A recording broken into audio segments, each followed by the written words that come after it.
questa iniziativa e come nasce l'idea di portarla a Mondello per la seconda volta consecutiva? Beh, devo dire, un'iniziativa che nasce un po' di tempo fa, cerchiamo di far conoscere il nuoto di fondo in tutta Italia e posti del genere sono perfetti, quindi Mondello è una cornice incredibile, un posto magnifico anche ad ottobre, quindi credo che tutti siano contenti di essere qua oggi.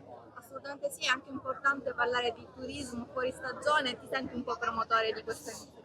Beh sì, certo, il turismo è importante, il turismo sportivo è anche molto importante, con gare del genere insomma si richiamano tante persone, si fa nel rispetto anche dell'ambiente, quindi questo è il nostro messaggio.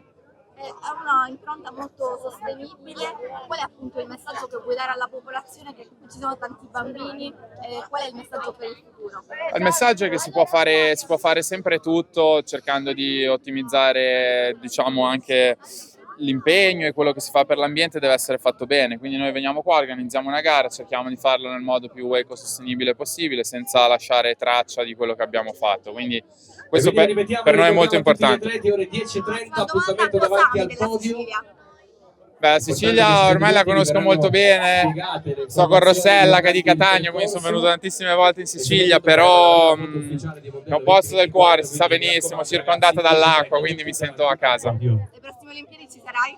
Prossime Olimpiadi, bella domanda, ci sto pensando, però insomma mi piacerebbe.